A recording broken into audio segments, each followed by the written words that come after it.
வணக்கம். நான் உங்கள் விக்கி ப்ரோஸ். நமக்கு எண்கணி ஞானத்தையும் வேத ஜோதிட ஞானத்தையும் ஆன்மீக ஞானத்தை வழங்கிய அனைத்து குருமார்களுக்கும் நன்றி. அண்ட் அதே வேளையில் இது ஒரு ஜோதிட விளக்கு வீடியோ. விருப்பம் உள்ளவர்கள் தொடர்ந்து பார்க்கலாம். நமது Vicky bros astrology YouTube, TikTok, Facebook மற்றும் இன்ஸ்டாகிராமை ஃபாலோ பண்ணியிருக்கக்கூடிய அனைத்து தோழிகளுக்கும் நமது நன்றிகள். நேரடியாக ஒரு தனிநபருடைய ஜாதகம்.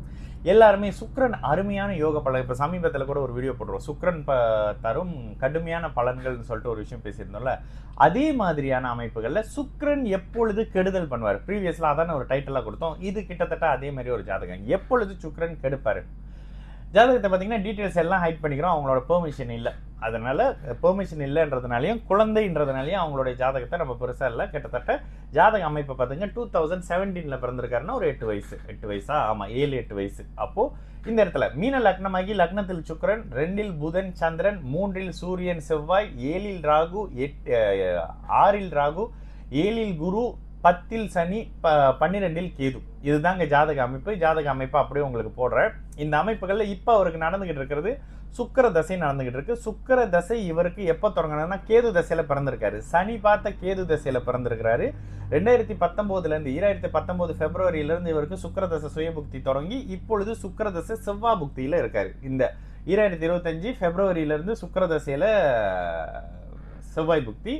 பிப்ரவரியிலிருந்து எடுத்த உடனே கேட்ட முதல் கேள்வி, ஐயா குழந்தைக்கு ஹெல்த் அது இதுன்னு பிரச்சனையாகி சும்மா ஹாஸ்பிட்டல் போற மாதிரி இருக்குமே, ஏன் இதை எடுத்த உடனே கேட்கிறேன் அப்படின்னா, எல்லாருமே தப்பா புரிஞ்சுக்கிறீங்க. சுக்கிர தசை வந்தால் கோடியில சுக்கிரன் வந்து கொட்டுவாரா? சுக்கிரனின் காரகம் என்ன? லக்ஸரி காரகர். ஓகேங்களா? ஆதிபத்தியம், உங்க லக்னத்துக்கு என்ன ஆதிபத்தியமோ அதை நான் செய்வாரு. எடுத்த உடனே ஹாஸ்பிட்டல் போறீங்களான்னு கேட்கறதுக்கு முதல் காரணம், அட்டமாதிபதி லக்னத்துல இருந்தா ஏதோ ஒரு மைனஸை வைக்க போறாரு அந்த ஜாதகருடைய தலையிலன்னு அர்த்தம். லக்னத்துல ஏன் லக்னத்துக்கு அட்டமாதிபதி, இது தனுசுக்கும் பொருந்தும் மீனத்துக்கும் பொருந்தும். அப்போ சுக்கிரன் உச்சமாக இருக்கிற பட்சத்துல என்னத்தை தருவார்? போதுமான அளவுக்கு லக்ஸரியான வாழ்க்கை அமைப்புகளை கொடுத்து, அதாவது பேரண்ட்ஸ் நல்லா சம்பாரிச்சு கொடுக்கக்கூடிய அமைப்புகள்ல எல்லாம் கிடைக்கும் சுக்கிர தசையில. ஆனா சுக்கிரனின் ஆதிபத்தியமான ஏதோ ஒரு பிரச்சனையை வைப்பாரு. லக்னாதிபதியின் வலுவுக்கேற்ப, லக்னத்தின் வலுவுக்கேற்ப. அடிக்கடி இது பேசுறோமா?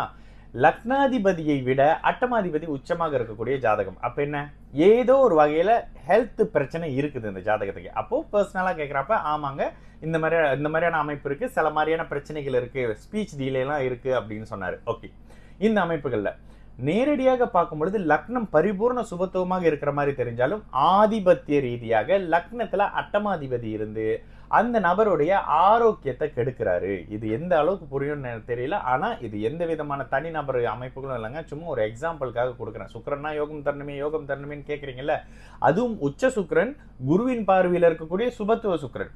அப்ப இந்த அமைப்புகள் இருக்கக்கூடிய இந்த சுக்கிரன் என்னத்தை தருவார்? லக்ன பாவகத்தை ஏதோ ஒரு வகையில லக்னத்தை கெடுக்கிறாருங்க சுக்கிரன். நான் அடிக்கடி சொல்லுவேன், குரு யாரு? ஆன்மீகவாதி. சுக்கிரன் யாரு? கூத்தடிக்கிறவருங்க.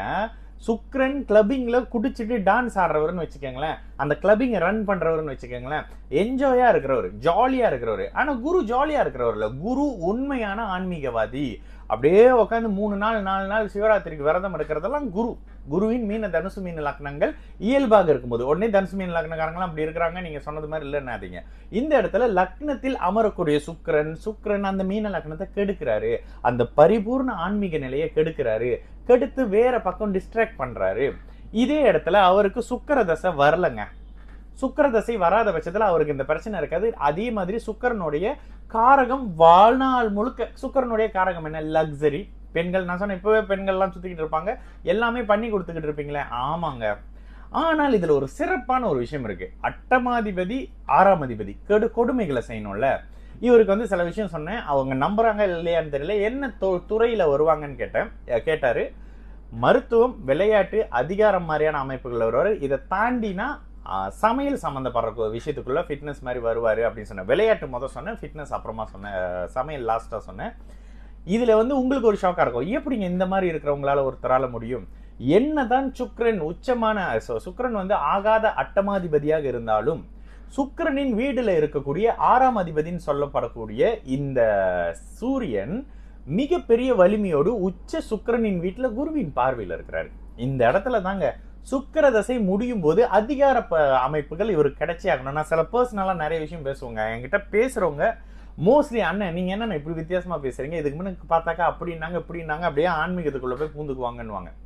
ஆன்மீகம் தெரியுங்க. உண்மையிலே சொல்ல போனா ஒரு சாதாரண ஒருத்தரை விட ஆன்மீகமும் இந்த அமைப்புகள்லாம் வந்து அவங்கள விட துல்லியமா செய்யக்கூடிய தன்மைலாம் எனக்கு நல்லா தெரியும், சின்ன வயசுல இருந்தே தெரியும். ஆனா ஜோதிடம் வேற. ஓகேங்களா? இந்த இடத்துல உச்ச சுக்கிரனின் வீட்டுல குருவின் பார்வையில கிட்டத்தட்ட 11 டிகிரியில் இருக்கக்கூடிய இந்த செவ்வாயுடைய சூரியனுடைய அமைப்புகள்ல தான் இவருக்கு தொழில் அமையணும். 10ஆம் இடத்துல சனி இருக்காரு, ஆனா அவர் பெரிய சுபத்துவ நிலையில இல்ல. அப்ப இந்த இடத்துல என்ன, இந்த சூரிய தசை அவருக்கு அவயோக தசை, ஆனாலும் அதிகாரம் சார்ந்த அமைப்புகளை கொடுத்துதான் ஆகணும். ஓகேங்களா? அதுக்கப்புறம் வர்ற சந்திரன் தேய்பிரை சந்திரனா இருக்காரு, 5ஆம் அதிபதி. தேய்பிரை சந்திரனா இருந்தாலும் கூட தனி புதனோட சேர்ந்திருக்கிறாரு. அடுத்து வரக்கூடிய செவ்வாய் குருவின் பார்வையில, அதுக்கப்புறம் ராகு 6ஆம் இடத்தை கெடுக்கக்கூடிய வகையில, இதுதாங்க ஒரு சிறப்பான அமைப்பு. இந்த இடத்துல ராகு 6ஆம் இடத்தை கெடுத்து பலன் செய்வார். 6ஆம் இடம் கடன் நோய் வம்பு வழக்கு அமைப்புகள் கெடும் இந்த ஜாதகத்துக்கு. சுக்கிர தசையில குரு புக்தியிலிருந்து 11ஆம் இடத்தை தொடர்பு கொண்ட குருவின் தன்மையில மாற்றங்கள் வரும். 3-11 தொடர்பு இருக்கிறதுனால நிறைய மாற்றங்கள் இவருடைய அமைப்புகள்லயே வரும், மாறுவாரு. இப்ப 7.5 சனி போய்கிட்டு இருக்கு, ஜென்மசனி எல்லாம் கடக்கும் போது ஒரு நல்ல தன்மை வரும் அப்படின்னு சொன்னேன். சுக்கிரன் எப்பொழுதும் நல்லதுதான் தருவாரான்றதுக்கான ஒரு அருமையான ஒரு விளக்க ஒரு ஜாதகம் தாங்க இந்த ஜாதகம். இதுதான் இந்த ஜாதகம். மீண்டும் இன்னைக்கு அப்புறம் வந்து இந்த தனிநபர் ஜாதகத்தை அதிகமாக கேட்குறீங்க, அவங்க பெர்மிஷனோடய போடலாம். டேட்டு கொடுத்தோம்னா அவங்களோட பெர்மிஷன் இருக்குன்னு அர்த்தம், டேட்டு கொடுக்கலன்னா அவங்க பெர்மிஷன் இல்லைன்னு அர்த்தம். சரிங்களா? வேற ஒரு வீடியோவில் மறுபடியும் சந்திக்கலாம். நல்லது நடக்கும், எல்லோரும் நல்லா இருப்போம். வணக்கம்.